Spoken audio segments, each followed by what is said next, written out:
In other words, we got to behave now. Yes, please. Okay, so welcome to this virtual plan amendment community meeting for case NPA 2021-0002.01. My name is Maureen Meredith. I work for the City of Austin Housing and Planning Department, and I'm the plan amendment case manager for plan amendment cases in the city. If you haven't done so already, if you could let us know who is here in the chat box.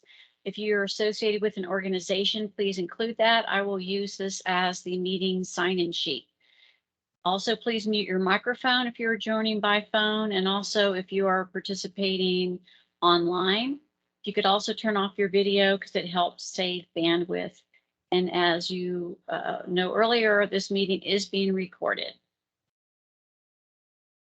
So how to participate today. The speech bubble in the menu bar that's either at the top or bottom of your screen will open a chat box where you can type in questions at any time. Please limit general comments until the end of the Q&A session. After presentations, you can click on the raise hand icon to be called on to speak. If you're calling in by phone, you will also obviously have an opportunity to ask questions during the Q&A session. So this plan amendment case is within the East Cesar Chavez planning area and also the Plaza Saltillo station area and regulating plan. As I mentioned, my name is Maureen Meredith. I do all the plan amendment cases, and I'll let Mark introduce himself and the applicant and the agents.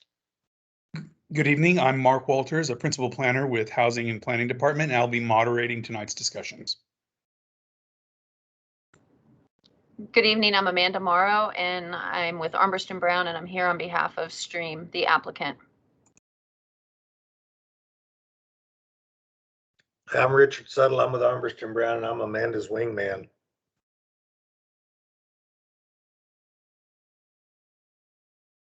Okay, there's no one else. I'll keep moving on through the slides here. So again, I am the plan amendment case manager. Here's my contact information. Heather Chafin is the zoning case manager, and this is her contact information. At the end of the presentation, I'll put up the slide again if you didn't capture it this time. The agenda tonight, I'll go over basic case information, how to participate in the process, why is there a plan amendment application, what is a future land use map. Then the applicant will do their presentation, and then we'll open the floor to questions and answers. So the property address is 1400 East 4th Street. It's about 1 acre. The case number is NPA 2021-0002.01. The project name is the address name. Is the address. The existing plum is specific regulating district, and there is no proposed change to that. The associated zoning case number is C14 2021-0138. The existing zoning is TOD, Transit Oriented Development Neighborhood Plan, and that is the proposed. But the proposed change is to change the base maximum building height from what is currently a maximum of 40 feet to 85 feet. And the property owners are Robert C. Beal and Beth A. Beal, and the agent is Richard T. Suttle from Armbrust & Brown. So guidelines for discussion, as I mentioned earlier, please feel free to type your questions into the chat at any time during this meeting. We ask that you please postpone general comments during the Q&A session.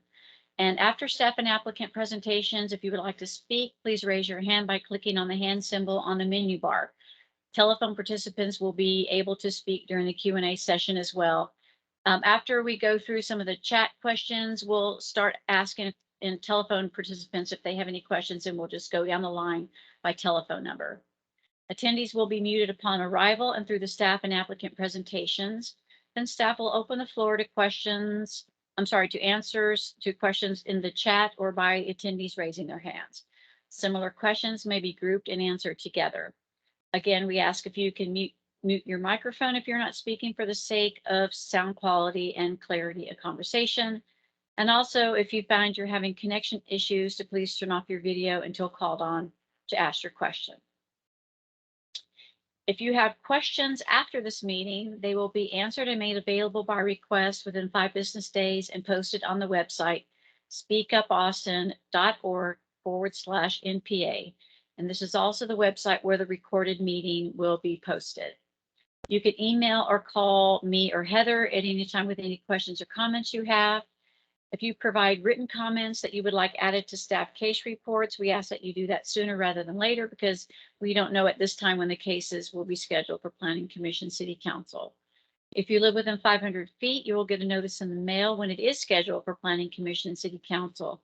And the notice will have instructions on how to participate in these public hearings. So why is there a plan amendment application? Neighborhood plans are adopted by City Council as amendments to the Imagine Austin Comprehensive Plan. City Charter requires zoning changes to be consistent with the comprehensive plan. And most plan amendment applications are changes to the future land use map and also have an associated zoning application. This map shows the areas in blue that have City Council approved neighborhood plans, most of which have future land use maps. Future land use map looks like this. This is the East Cesar Chavez neighborhood plan, future land use map. The colors represent broad land uses, and in this case, the property is specific regulating district, which is represented by sort of the dark olive with white stipple, which are the white dots. This map shows the zoning districts that are typically found within those broad land uses. And again, with the specific regulating district, it's within a TOD. It has the base zoning of TOD, and within the regulating plan has more specific development standards. This is the Plaza Saltillo stationary plan. This is what technically the plan amendment application is amending. And then the zoning case would technically be amending the regulating plan. This is the base maximum building height map. You can see the property is right there. It is shown in the purple, which according to this map represents a base maximum height of 40 feet. And the proposed base maximum height is 85 feet. So that's just a zoomed in version of the map. This is an aerial photo from our property profile. This is a screenshot from Google Maps. It just shows some of the surrounding uses to the property.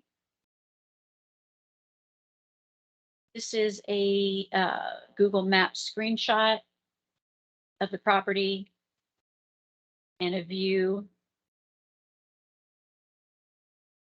across the street, the view looking west.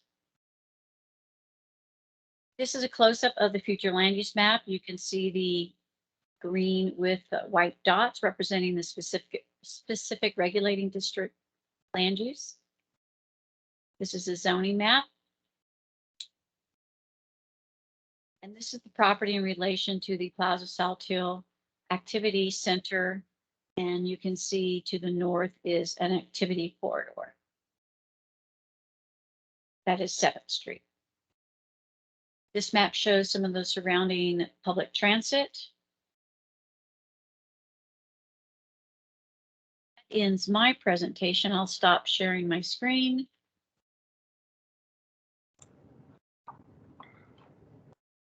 And then whoever's going to do the next presentation can begin. Great, thank you, Maureen. This is Amanda Morrow, and you did a great job kind of laying out where the property is located and what the request is. What I'd like to do is share some exhibits with everyone on the call to kind of put in context what the proposal is. So I'll go ahead and put my exhibits up on the screen. Let me know, can you all see those, I would assume? Yes, you can see, we can see them. Okay, perfect. So again, I'm Amanda Morrow, and I'm here representing Stream, who has the property under contract. The site is the home of the Coffee Traders business, and what our client would like to do is to be able to build an office development on the property. The view that you're seeing here today is a view looking west. This is the Lance Armstrong Bikeway that is there. This building is represented at 85 feet at 6 stories.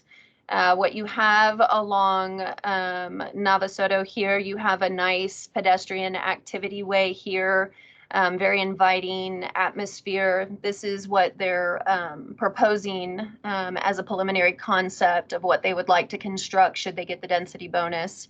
There's a nice tree that's located here on the hard corner that they would be preserving and incorporating into the project, which as we get into a little bit further in the slides, you'll see how this all kind of incorporates at the ground level. We'll move on to the next slide. This is just kind of an overview to put in context where the property is actually located. Here's the Lance Armstrong bike pathway. This is the Plaza Saltillo station back here in the corner. We are located adjacent to the station here. You've got some other multifamily uses that surround the property. Habitat for Humanity does own the 2 lots across the street. You have just down the street here, you also have the Plaza Saltillo development and some other additional uses that are identified here. Just to orientate you guys a little bit more, y'all are probably pretty familiar with it though, but here's 4th Street, Onion, Navasota here, and then again, the Plaza Saltillo train station there. And then we're going to move into the next perspective. This is the southeast perspective. This is Onion. And then as you can see, the building actually cantilevers. The proposal is to kind of cantilever the building over the pedestrian walkway to provide this nice, great shading area into the design of the building. This is 4th Street along here. We'll go ahead and just kind of skim down through the rest of these. This is a view looking south. What this building does that's kind of unique is, and you'll see once we get to the ground floor bird's eye view, it provides this really cool paseo that would divide the ground floor and allow connection from 4th Street back to the Lance Armstrong bikeway. This would be a nice open public space that folks could actually access the Lance Armstrong bikeway through here. It just kind of opens up the ground floor much more than a big blocky building would do. You have another view here. This is a view from the north looking back from the Lance Armstrong bikeway. As you can tell, this development proposes to activate all 4 sides of the project. So you really don't have a true back of house like you would in most developments. You have a lot of activity and activation space that's back here in this area. Again, this is the paseo that would get you back over here to Onion with these nice little green spaces that just really warm the building up. This is the floor plan that I think is most interesting here, is just what the ground floor would look like at the pedestrian scale. What you have is you've got Onion here, you have 4th Street, you have Navasota Street here, and then the Lance Armstrong bikeway. And what this does is it actually recesses the ground floor to create a really nice, inviting pedestrian atmosphere around the building. This is the paseo that you saw in the renderings just previously. It's about 25 feet wide from ground level building facade to building facade. You also have over here, that's where that pecan tree was located in the very first rendering. What the plan is to incorporate a restaurant concept on the ground level with a nice outdoor deck around that pecan tree. This deck would actually be at grade, so you would have this nice pedestrian way that would get you through here. It would also dub as ADA as well, is my understanding. And I'm going to zoom in just a little bit more so you can kind of see what's going on. Where the building facade actually at the ground level begins to the property line is about 45 feet over here. So it really creates this inviting space for the pedestrian activation. And then you have approximately 32 feet here along 4th Street where that facade is. So you'd have a nice walkway through here with really nice green space out along the active edge space to the road. Over here on Onion Street, you have a 17-foot setback, and then in the back is 20 feet. So what it does is it really provides a nice activation space that really isn't atypical of what you see in most developments. Most developers, what they'll do is they'll just build at that ground level all the way to property line. And this is actually really taking into consideration some of that ground space. What we also have here is a nice place for another retail business here, maybe a coffee shop over here. These are all just conceptual concepts.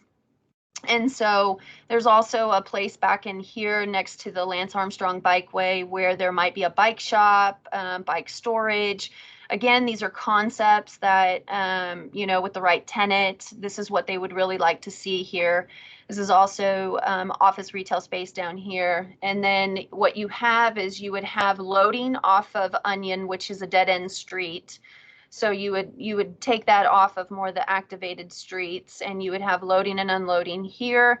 The entrance into the garage, which I'd like to mention is all underground parking, would be off of 4th Street. And so what you get is a 6-story building. I'm going to go back up to the first slide here. What you get is a 6-story building that is about 80 feet in height. The proposed FAR that they would be looking for here on this would be 3.8 to 1 FAR, and that's at 6 stories. The overall maximum square footage, which also includes the restaurant space, is 165,400 square feet. That would be under the 85 feet in height, with participation in the density bonus, because the site would still have to participate in the density bonus to achieve a greater than 2 to 1 FAR. And that would, you know, with the $12 a square foot, that yields about $942,000 in density bonus for the fee in lieu. Since this is an office project, they would not be proposing any on-site affordable housing, but they would be proposing to pay the fee in lieu for that additional density. I do want to say that if in fact, you know, this wasn't something that was achievable through the rezoning and the neighborhood plan, they would be looking at a much different floor plate. You wouldn't be able to provide a lot of this activity space because you would need to make up that lost square footage at the ground level. So what you would be looking at is a much more shorter, squattier floor plate and building design, which you would lose a lot of the activity space, and you'd kind of get your atypical office development at 5 stories, and it'd be about 27,000 square feet less than what they would get if they were able to get approval of this request tonight. And at that, I'll open it up to whatever step is next. Marina, I'm sorry, I didn't really catch what steps are next. I apologize. Yeah, I can go. I'll go into the steps after this presentation, after the Q&A. Okay, so yeah, I'm Okay. done with my presentation. If there's any questions or anything anybody has. Yeah, and this is Mark Walters. Got some questions from the chat. Oh, okay. And I think one of them had to do with parking, and you covered that there's going to be underground parking. And let's see. Does that, and someone wants to know, and I don't know, how many stories or feet is the new apartment building directly behind this on the other side of the bikeway is, for comparison? I don't know if anybody. Oh boy, yeah, hang on. I don't have that number in front of me, but I do have a representative from the from Stream, and they may know that right off the top of their head. Clay, are you on by chance? Yeah, Clay and Connor Greising are here. Clay Golden, Connor Greising, Stream. I believe offhand that's a 5-story apartment project just to the north of us. Okay. And then the next question is from Raul Alvarez. He asks, have there been any buildings higher than 40 feet or 60 feet approved south of the railroad tracks? Yes, there has. Foundry 2 is a 6-story office project. And I believe that's about 6 stories. They got approved for 74 feet. Thank you. Mm-hmm. The next question is from Tom Wald. He asked, To what extent are the ground floor outdoor spaces public aside from the restaurant deck? I think right now, again, Connor Greising and Clay Golden from Stream Realty Partners. Right now, it's planned for public activation space throughout. It is what we have in this concept is not to be gated off through the Paseo, and to give the bike path and the neighborhood activation and direct access to Lance Armstrong bike path. Okay, and there is a question in regards to one of the illustrations. In the southeast perspective shown, is the low slung building to the left the Scoot Inn? Here. Yes. Okay. Yes. And one more question in the chat before I open it up to the attendees. What about all the construction traffic coming off Onion? That's from Dory Livingston. I'm sorry, maybe I don't really understand the question. Our construction traffic or other construction traffic? Ms. Livingston would have to. Can I talk? Yeah, Sure. go ahead. We'll start So- the questions from the attendees with you. So, all the buildings that are being built around Third and Onion, I live on Onion, on the corner of Third and Onion, and all the construction traffic that turns off Third onto Onion have damaged my property. So where's the traffic gonna be coming from? Is it gonna be coming from Third to Onion, or is it gonna be coming off Fourth, or how's that gonna work? I don't think that that's been determined yet, unless Clay or Connor, you might have an understanding of that. We're just in the early stages and we're not in the site plan stage to kind of figure those things out, but Connor and Clay may have an idea of where that might come from. Yeah, I would add, Onion's a dead end street at the property line. And so most of the traffic will flow east-west on 4th Street, north-south on Navasota, with the primary access for the parking garage being towards the center of the building off of 4th Street. Well, with that, if anyone has any questions, please raise your virtual hand and you'll be called upon in the order that you raise your hand.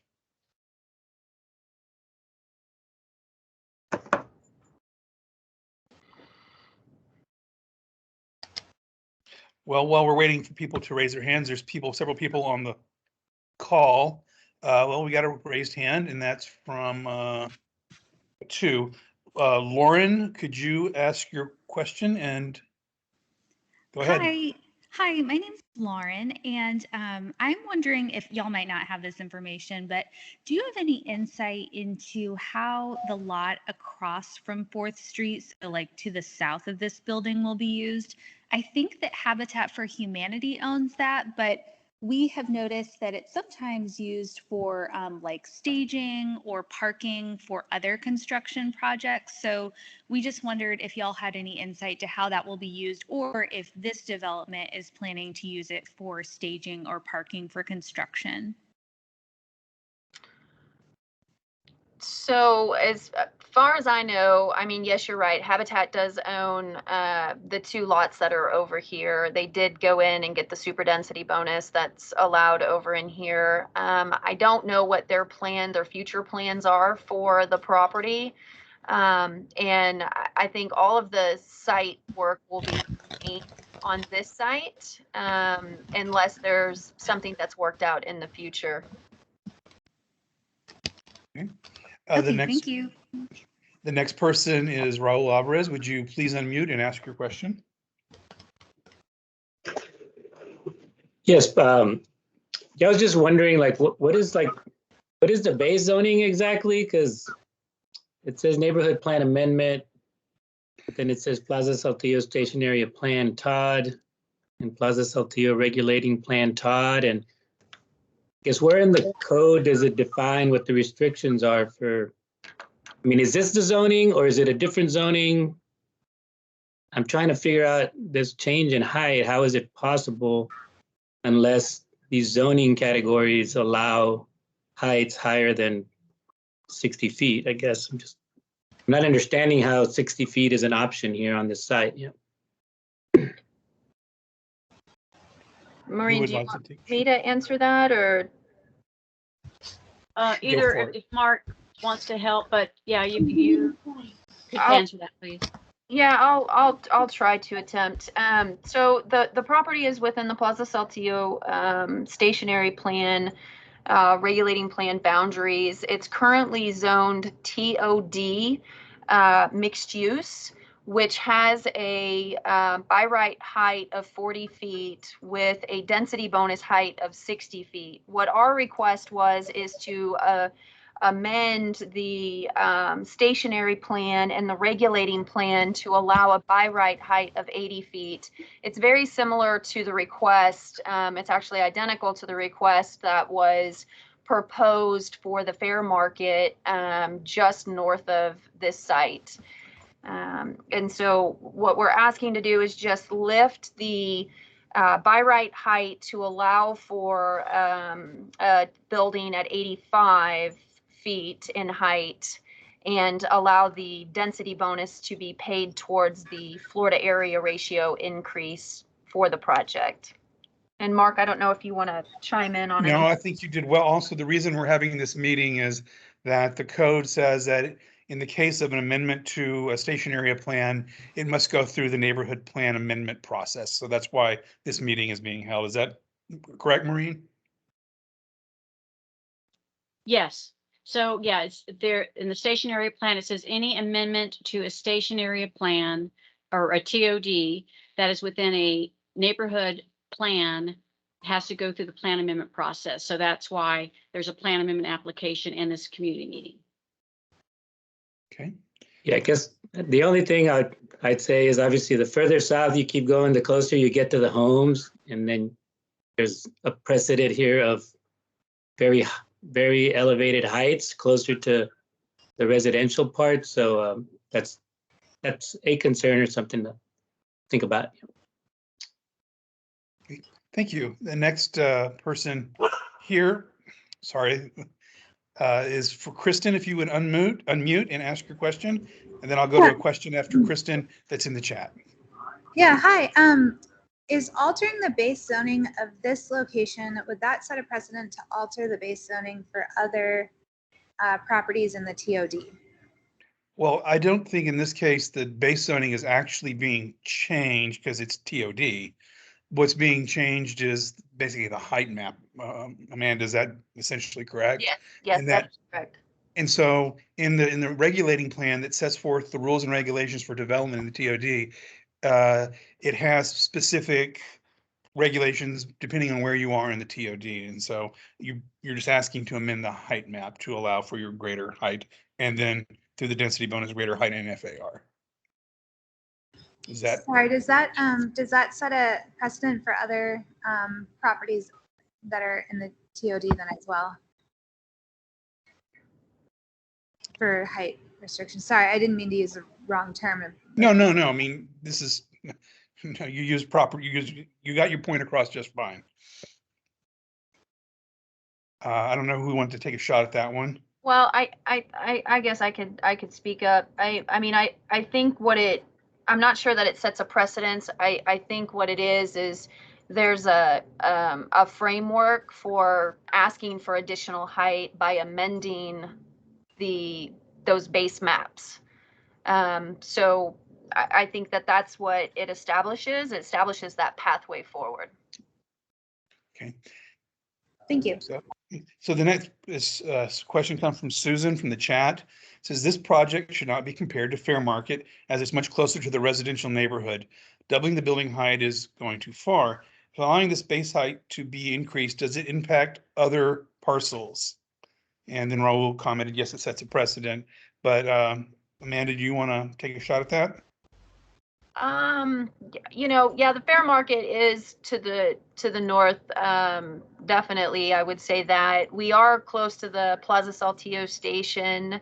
I do want to say that while we are asking for 85 feet in height, when you look at the number of stories, you're going from, what you could build under 60 feet with the density bonus provisions from a 5-story building at 60 feet to a 6-story building at 85 feet. What you get is a much more usable floor plate. What you also get with a building of this design is a really inviting pedestrian activation space at the ground floor that you wouldn't otherwise get with a building at that 60-foot height, because what would happen is you would eat up all that ground floor space and you would basically squish the building out from property line to property line to maximize and pick up that additional 27,000 square feet that's lost by staying at the 60 feet in height. So with this design, while it is a little taller, it does make for a much more better project based on how Stream intends to develop the site if they get the density bonus. Well, we have two people with their hands up. I'll go to Kristen Haney first. Kristen, would you unmute and ask your question, please? Yeah, hi. The first thing I just wanted to make a note about regarding the fair market project is that that height has not yet been approved. It's still going through city council, and it's also worth noting that that project has a base maximum height of 60 feet with a request for 85 feet. And this project has a base maximum height of 40 feet asking for 85 feet. So it's not exactly apples to apples. I did want to ask the applicant how much affordable housing is lost, or how many square feet of affordable housing would this project have if it were not paying fee in lieu? Do y'all know? Well, so I know that under the let's see, let me see if I can get these numbers right. And Clay, you might know off the top of your head.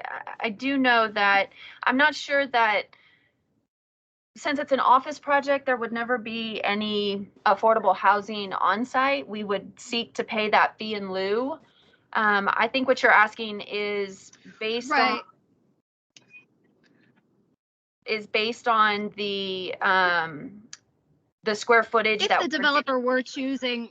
That's right. Like if it were not an office building, if the choice was to have it be a mixed use project, which some might argue is the goal of the TOD plan, how much housing would be in it, and you would be required to either provide affordable housing or again pay a fee in lieu for not having affordable housing in order to get from 40 feet up to 60 feet. Yeah. So I'm just trying to figure out for comparison what kind of actual houses are lost potentially. The square footage. Okay, I can tell you the square footage difference between what's allowed at the 2-to-1 and then what you get if you increased that by the 6 stories or the 5 stories at 60 feet or 85 feet. And that would give you an understanding of that additional square footage that's being picked up there. So at the 2-to-1, you get 86,842 square feet. If you were to build the 5 stories at 60 feet, that's an additional 51,558 square feet. With the 6 stories, it pencils out to about 78,000 and some change square feet. And so we would be asking to pay that fee in lieu for that additional density. I hope that answered your question, Kristen. And I'm sorry, I don't mean to compare this to the fair market in terms of like, you know, square footages and all of that. It's really the process that I was trying to make the correlation to. So I apologize if I confused anybody in that aspect. Okay, we have another question from Florence. Got that. Thank you. Oh, I'm sorry, I didn't mean to talk over you. We have a question from Florence. If you would unmute Florence and ask your question, please.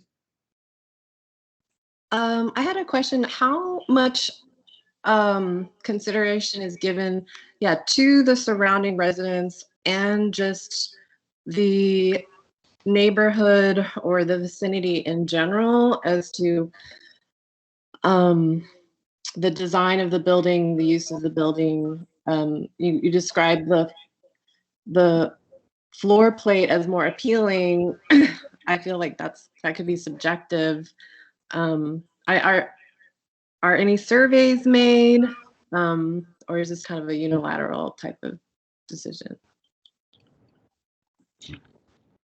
I think, you know, when in looking at it, they're kind and in choosing the location, it was really, you know, I can let Clay and them speak to that, but kind of just based on the adjacency to the Plaza Saltillo station, some of the other uses in the area, and just being down the street from the Plaza Saltillo development, it seemed kind of this is just making its way as a kind of a redevelopment corridor.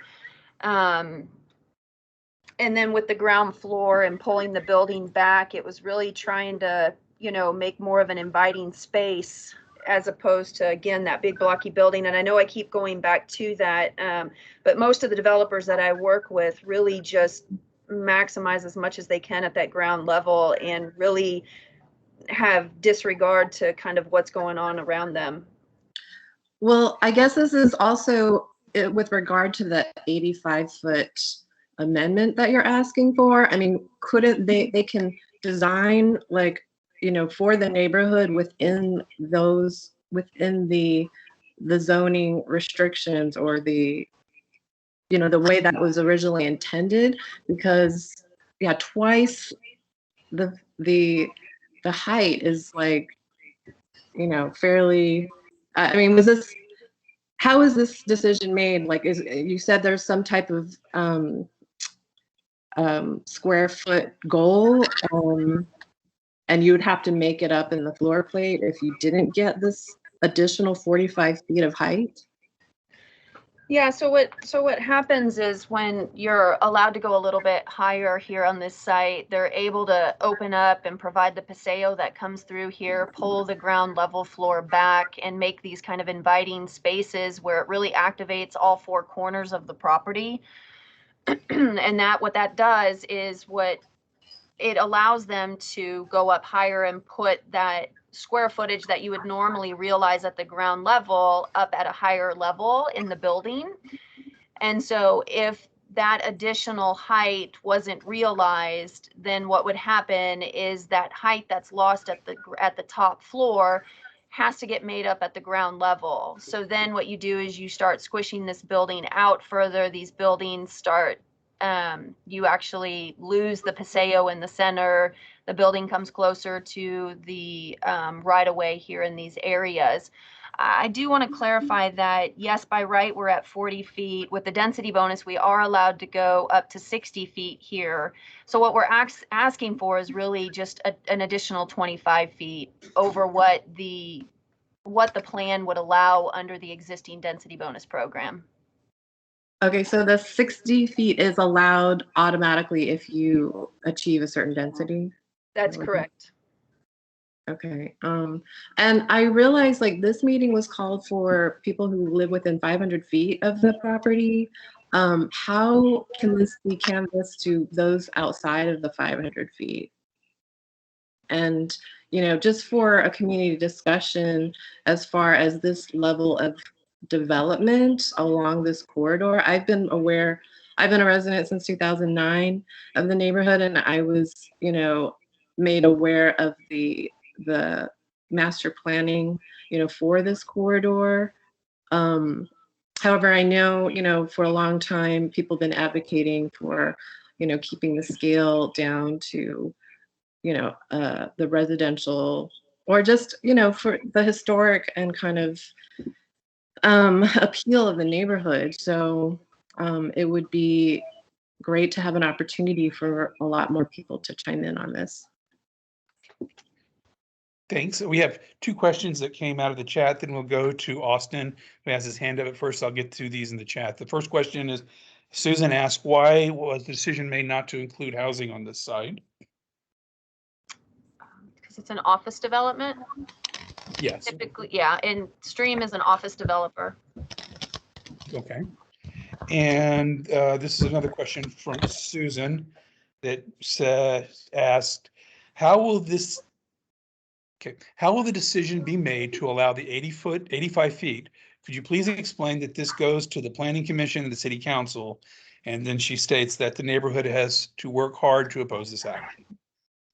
So I can answer that. Yes, this is the first phase and that first step in that process, Susan, and so to everyone else, that this meeting And then following this, Maureen, as she mentioned earlier, will schedule a meeting for the planning commission. And the planning commission will hear this case and make a recommendation either for or against, or no recommendation to the city council. The meeting, the item will be then scheduled to the city council, and it will be have a public hearing, and council will make a decision one way or the other, and that's kind of how the process works. So this is just the first step, and these meetings are for everyone to kind of get aware of what's going on before the public hearing process starts. And then, to reach out to the neighborhood, well, there you have a neighborhood plan contact team. I think the president isn't present tonight, and I'm not aware, but I assume there are neighborhood associations proximate to this area that you might be able to reach out to and have a discussion. So with that said, I'm going to go back to the Austin with your hand up. Would you please, Austin Nelson, if you'd please unmute and ask your question, sir. Hi, my name is Austin Nelson. I actually operate the business directly to the east of this site. And I guess a couple things. I'll say that typically I don't know that I would be in favor of pushing buildings to this 85-foot height limit, but having seen these plans and understanding the density that they're going to be putting on the site, this paseo that goes through the middle, which from my understanding is not necessarily a requirement for them, but that they are actually creating all of these opportunities for small business and retail on the ground floor seems to me like a benefit to both the area and just small businesses in Austin that are very much needing retail space like this. Being a neighboring business, we surely welcome having that activity along this corridor. We've been operating over there for about 4 years, and we've seen a bunch of these other buildings come up around us that has been mentioned in this call by a couple of people that have really just built to the limits of their property line. They've gated off paseos and really not made them friendly pedestrian areas, I guess is how I would put it. Non-activated ground floors, big lobbies, which to me doesn't seem to build positive neighborhoods. So I guess what I'm saying is normally I don't think I would support something getting this big of a variance, but in this case, I think that Stream has done a really nice job thoughtfully considering the trees on this property and more the pedestrian experience of operating in this neighborhood. So I do appreciate that, and I would support that and would support this variance. I guess my other question is, as I've watched the Talavera lofts go up catty corner to us, and I've seen and I have become aware of this redevelopment, I've noticed that the Lance Armstrong bikeway that runs between this site and the Talavera lofts it dumps into a one-way alleyway that is going the opposite direction of the bike lanes.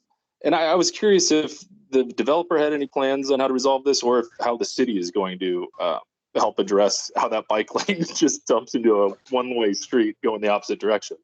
Thank you. Well, at least from the city's perspective, that I would have to defer that to the transportation department.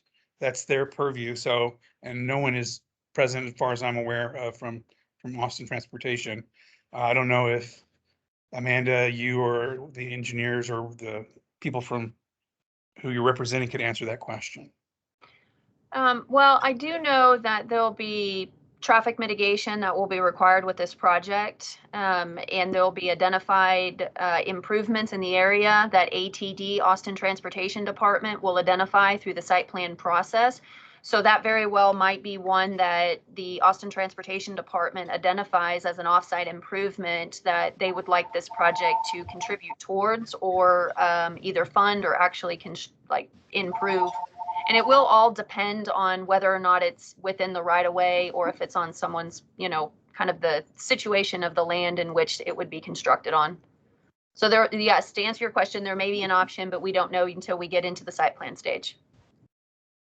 Okay, and there's a comment saying that from Susan appreciating Austin's point of view, but the issue that I think she is bringing up that this 85-foot building south of the tracks would set a precedent. It's not necessarily about design, but setting a precedent for future development. So does anybody else would like to ask their question? Please raise your hand and we can have your question answered best we can.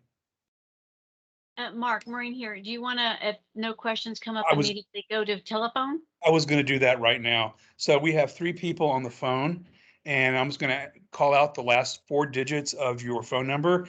And if you unmute, I think unmute is *6. Does that sound right? Anyway, I'm going to ask the last 4 digits, and ask if you have a question, and then I'll wait a beat. And if I don't hear anything, I'll go on to the next. So this question, or this opportunity, to a person with the telephone number ending in 2300. Do you have any questions at this time?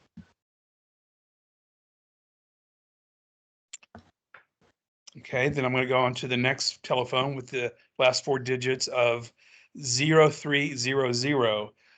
Do you have any questions of the applicant or staff?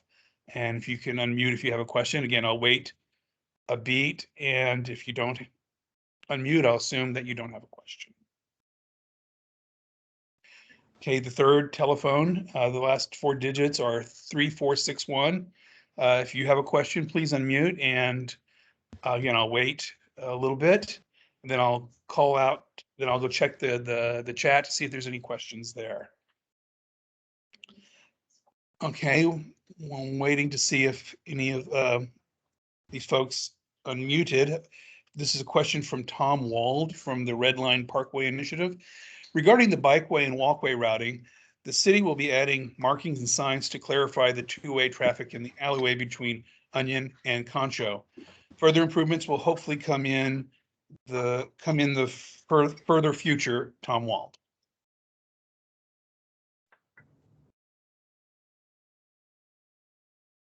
It's not really a question, but I was just hoping to answer the question that the other speaker had earlier. About the extension of the Lance Armstrong Bikeway? Right, to the east Okay. of Onion. Yeah, and then near future, city staff should be putting in signage to help clarify, but then, further improvements could be made further down the line. Okay. Thank you. Thanks for that clarification. Kristen Haney, you have your hand up. Could you unmute and ask your question, please? Yeah, I was just curious what the adjacency of this new building is to single family residential in the area. In terms of, Kristen, I'm sorry, in terms of where the closest single family home is? Right.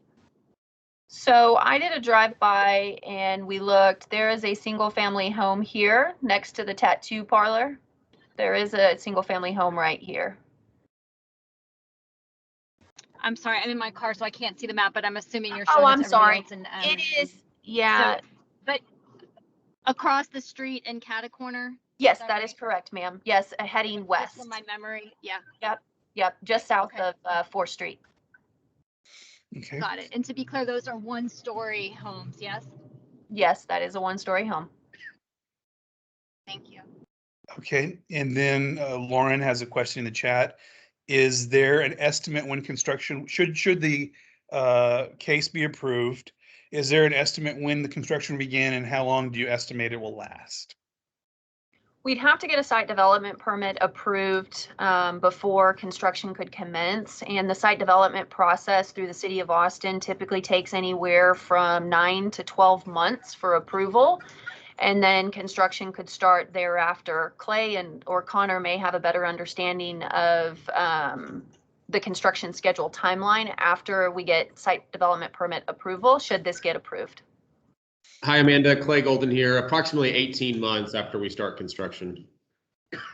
Okay. And Susan pointed out there's a single family house directly across the street from the site. I guess that's be across, I can't see on my laptop, but yeah, from what I understand, that single family home across the street is owned by the same folks that own this property that my client has under contract. And there's a question from Raul, and I don't know the answer. This may be Clay or someone associated with him knows it. Does the single family house trigger compatibility? So there would be compatibility that is triggered. There's also, so the way that the Plaza Saltillo regulating plan reads is that yes, compatibility is triggered, but you can get a waiver from compatibility through the density bonus program. So all of that would be factored into this, and we evaluated and looked at it, and the floor to area ratio is the driver, creating more density, fee in lieu of. Okay. See some people typing in the chat, but their questions haven't come up. But does anybody else have any questions, would like to raise their hand at this time and ask the applicant?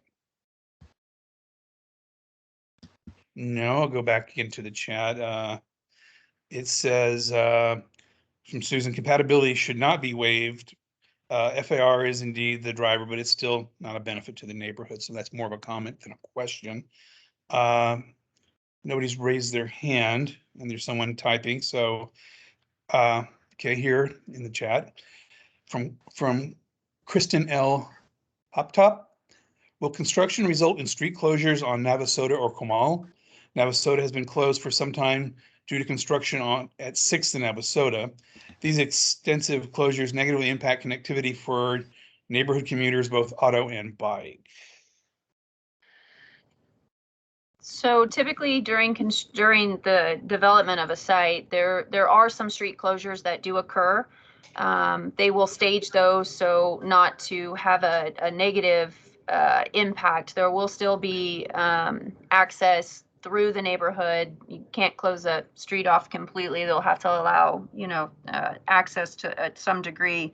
But there will be a traffic control plan that would be approved with the site development permit, but it's undetermined on which streets that would impact.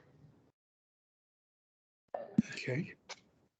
And there's still someone typing in the chat, but does anybody have any questions they'd like to raise their hand and ask of the applicant or anyone else associated with the project? While we're waiting for that, there is some more stuff, more questions. From Susan again saying Navasota was closed completely for months at a time. I guess referring to an earlier project. This is from Florence, the next one. So there is an alternative plan for 60 feet in height or 5 stories. Would this also include retail business space? Clay, do you want to answer that? I haven't seen a ground floor plan of what that would look like. It may or may not. But yeah, I mean, Clay Golden here. That's probably the appropriate way to answer that question at this time. Okay. It's uncertain at this level or this stage of the process. Okay. More people chatting, typing in the chat, but Maureen, I mean, I know that Amanda has controlled the screen, but we just want to go over the next steps. Do you want me to stop controlling? I apologize. I can stop sharing if you need me to. It's a nice reference, but Maureen, just want to go over and what the next steps in the process are and what people can expect from. Sure. So I'll get up my contact info here. So after this meeting, the plan amendment team will meet, we'll make a recommendation. Then the zoning team will meet, they'll make a recommendation. We'll work with the planning contact team on getting a letter of recommendation once the planning commission and city council dates are determined. Anybody who is participating in this meeting tonight, if you want to send me and or Heather your comments to be added to the staff case report, you can do that. Any questions about that process? Okay, there's 2 more comments and more comments, not so much questions. Well, first one is, what is the burden to the developer that would justify an additional 25 feet in height? And I know that during the meeting, the term variance has been tossed out. This is not a variance as you would go to the Board of Adjustment to ask for, you'd have to prove a hardship or a burden. This is simply a zoning case. Mm-hmm. So I think that's what the burden here is, just they want to go taller. Amanda, you like to expand on that?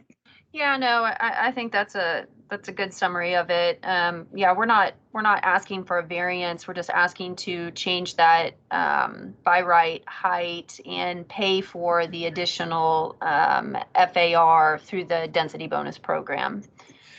Is really what we're seeking to do. Okay, thanks. Oh, sorry, it's easy to talk over people on these. Okay, from Kristen Hop Top kind of has a clarifying statement here. The months-long closure on Navasota that Susan referenced is what she was referring to, Kristen.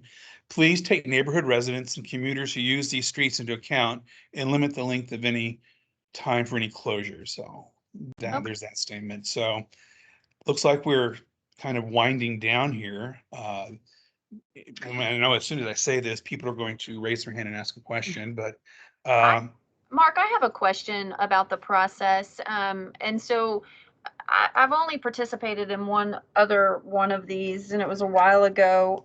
Now, does the contact team, do they vote after this? And is there an opportunity for us to revisit with them? I don't want this just to be a one and done kind of meeting. I'd like to still be engaged to see if there's other things that might be incorporated into the project that might alleviate some of the concerns and figure out if there's a way to kind of, continue to have an open dialogue. Sure, I would like to defer to Maureen on that. I mean, she is the neighborhood plan staff person, so she can answer that type of question a little better than I can. Sure. Okay. So this is the only meeting that the city will organize and facilitate. If you, as the applicant and the agent, want to work individually with the planning contact team and the surrounding neighbors, you can certainly do that. And we, I mean, yeah, I was gonna say, we can help if you needed a notification list, if you wanted to reach out further than the people who are at this meeting, but within the notification list, we can work with you on that. Okay. And there's a question from Florence. She's asking, is there a written case for the height amendment or the process that can be made available to the public? I am not sure about the first part about the written case for the height amendment. I mean, everybody has a right to ask for a change of their zoning as a homeowner in or as a property owner in the state of Texas. That is your right. And the process that can be made available to the public, I'm not sure which process you're referring to. If you could raise your hand and ask the question, I that might be able to clarify that. And there's a question from Susan. Please explain how the city planning staff assesses the opposition or support from the public. Maureen, you want to answer that? Then we'll hop over to Florence, who's raised her hand. Yeah, so what I will do is when I meet with my team, I will report back the questions and concerns that we heard tonight, and I'll pass those on to the zoning team when we make our recommendation. And we'll also look at the neighborhood plans and other city plans when we make our recommendation. Okay, so Florence, would you unmute and maybe clarify what you're asking so we can get your answer? Hi, yes, thank you. I guess, yeah, I wondered that, thanks for the clarification that any property owner, property owner can request an amendment. So you just put in, I was just wondering what the process was. You just put in a request, and is it just individually evaluated by the city and then like maybe adjacent neighbors? As far as commercial or mixed use, is there, are there different considerations? Because I'm trying to imagine if like I was a homeowner and I wanted to put like 3 stories or add, have like 25 feet to my dwelling, what process that would go through. Would that be the same for a commercial property owner and mixed use? And well, it's really the same process, whether it's residential or commercial, process wise. It's a matter of scale and the fees associated with the request. So the larger your site, the greater the fees are associated for a zoning change. The fees associated with a neighborhood plan amendment are this, I think they're fixed regardless of the size of the property. It could be a a 6,000 square foot house or a 20-acre site, it's the same fee, I think, for a neighborhood plan amendment. Is that correct, Maureen? Yes. So, so it's a matter of, but if you, that 6,000 square foot lot versus that 20 some odd acre site, your zoning fees are going to be considerably greater for that 20-acre site. And Process wise, this is the first step. Following this, process wise, we'll go to the planning commission. They'll have a public hearing. They'll accept public testimony. They'll make a recommendation one way or the other to city council. And city council, it'll be scheduled and they'll have a public hearing and they'll take public comment at that public hearing. And then the city council will deliberate the case and make a decision. For a case there, they have 3 readings, which is, it can be confusing, but I think 10 days after their final vote on it, the zoning becomes law. So it's usually a week Monday after the Thursday where they vote. So to clarify that, the question of precedent was asked. And so if this amendment is made, it would apply to the whole corridor? No, just to the site. I'm sorry, just to the site. Because I guess I was confused when you mentioned something would be voted on and it would become law. Well, zoning ordinance is law, but the council will vote on it and it becomes, it will amend the zoning map for the city of Austin, which is a part of the land development code. Okay, for that specific site. For that one specific, for this specific site. Oh, and that will just carry, that will stay with it for the, for the life of the property.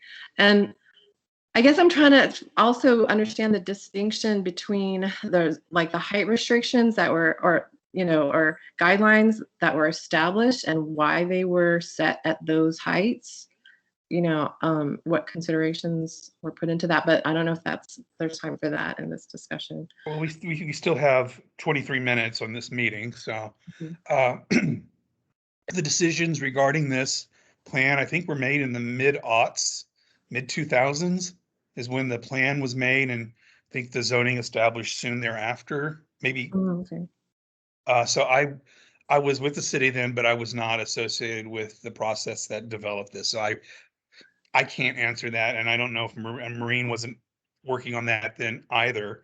So I know it was a public process that was carried, that was conducted, and then regulations were established based on the results of that, and the plan and the regulating plan, or otherwise known as zoning for this area, was established sometime 2 decades ago. So it was kind of a public process at that time. And yes. Yes, I mean, I guess for me, I feel like, if those were established, based on the vision, for the community and for the neighborhood, I don't know. I would hope, developers would consider that, as kind of a mandate by the neighborhood. Okay. Thanks. There's a question from Susan saying, yes, is indeed a matter of scale, referring to when I was using the analogy of the 20-acre site. The proposed structure is 25 feet too tall, and she asks, is this spot zoning then, and is spot zoning legal? And I'm not an attorney, so I'm not going to venture forth to try to answer that question. So I don't know if anybody else would like to take a shot at that. I'm rather not, so. Yeah, I'm not an attorney either, so I don't know. So anyone else out there has any questions? If not, we can start wrapping up and we can get on with our evenings. So any other questions that people would like to ask?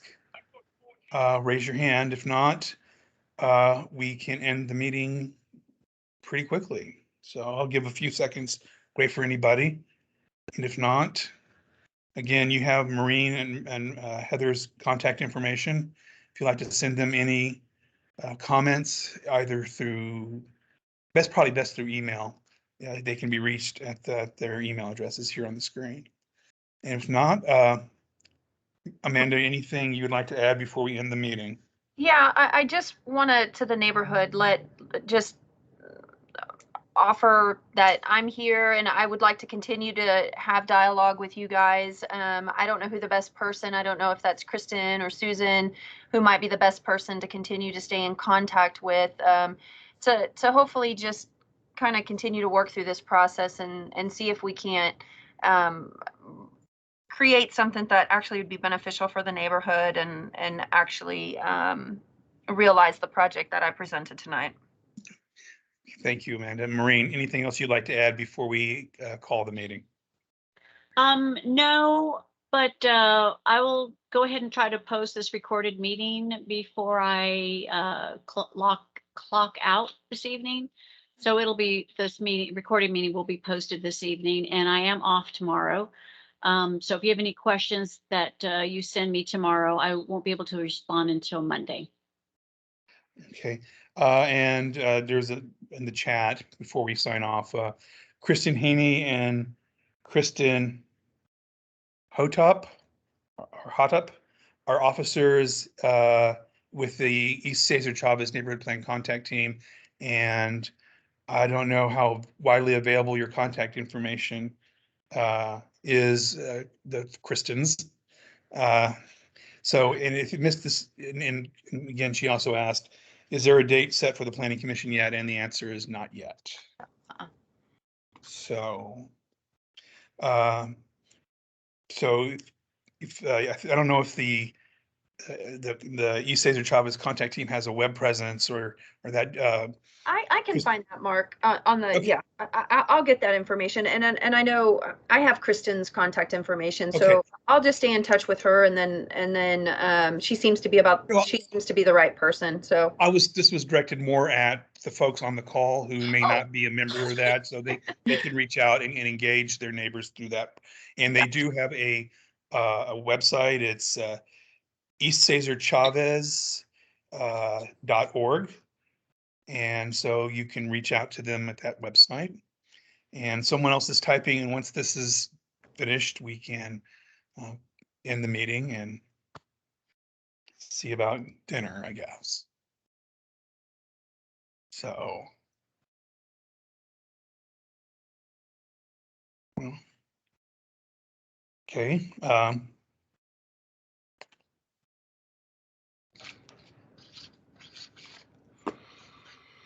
Waiting to see what the person might be typing so we can end on that.